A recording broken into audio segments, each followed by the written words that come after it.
इसको भी एक्सपीरियंस कर रहे हैं, आधार के बारे में समझ रहे हैं, जो और डिटेल्स QR कोड पे भी दिए गए हैं उसको लेकर के अपने यहाँ अपनी टीम्स को शेयर कर रहे हैं। अच्छा, ये मुझे भाषिणी के बारे में थोड़ा बता दीजिए। भाषिणी एक टूल है जिसके तहत आप सभी भाषाओं में बातचीत कर सकते हैं। जैसे फॉर एग्जांपल हमारा देश एक डाइवर्स कंट्री है, 22 लैंग्वेज है। मैं तमिलनाडु में जाता हूँ, मुझे तमिल नहीं आती है, तो मैं वहाँ के किसी तमिल हिंदी न जानने वाले से कैसे बात करूँ। तो ये हमने एक भाषिणी ऐप बनाया है जिसमें स्पीच टू स्पीच ट्रांसलेशन होता है, स्पीच टू टेक्स्ट होता है। तो मैं हिंदी में बोलूँगा और सामने वाला बंदा तमिल में सुनेगा, वो तमिल में बोलेगा, मैं हिंदी में सुनूंगा। और इसी तरह 2200 लैंग्वेज में ये पॉसिबल हो गया है।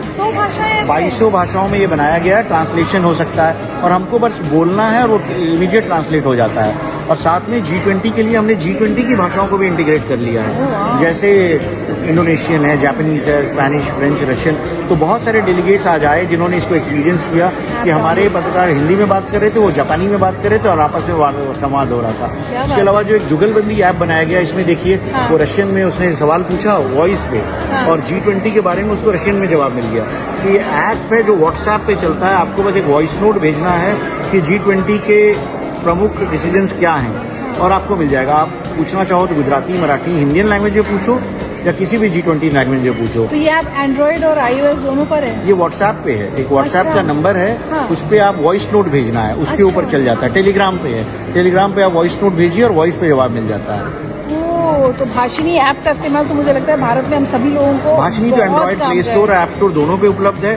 उसको आप रियल टाइम ट्रांसलेशन के लिए बड़ी आसानी से यूज कर सकते हैं। क्या बात है। तो अभी सारे व्यूअर्स को आप आज अभिषेक जी क्या कहना चाहेंगे, हमारे जो अभी सिर्फ वर्चुअली इस सबको देख रहे हैं एग्जिबिट को? मैं बस यही कहना चाहूंगा कि जो G20 का थीम है, one worth, one family, one future, और अगर हमको पूरे दुनिया को जोड़ना है तो डिजिटल टेक्नोलॉजीज इसमें एक अहम रोल प्ले करेंगी टू यूनाइट द वर्ल्ड। और जैसे हम कहते हैं ग्लोबल विलेज, तो अगर हमको वन अर्थ, वन फैमिली और वन फ्यूचर को चरितार्थ करना है तो digital transformation projects will play a big role in helping to achieve this. और इसमें बहुत इंपॉर्टेंट बात है कि भारत इसमें बहुत एक लीडर वाला रोल फॉलो कर रहा है, न कि फॉलोअर वाला। नहीं, इसमें इनफैक्ट सारे दुनिया के लोग जानते हैं कि हमारे यहाँ जैसे फॉर एग्जांपल कोविड का वैक्सीनेशन हुआ तो डिजिटल हुआ पूरा, सारे लोगों को सर्टिफिकेट्स मिल गए। और अगर हम नहीं करते तो 100 करोड़ के देश में लोगों को याद दिलाना कि कौन सा वैक्सीन लिया था, कोविशील्ड लिया था, कोवैक्सीन लिया था, अगला डोज 28 दिन के बाद लेना है कि 84 दिन के बाद लेना है, लोग भूल जाते। हमें याद नहीं रहता पिछले हफ्ते मैंने कौन सी एंटीबायोटिक खाई थी और कितनी खुराक खानी है। तो वो डिजिटल होने की वजह से वो संभव हो पाया।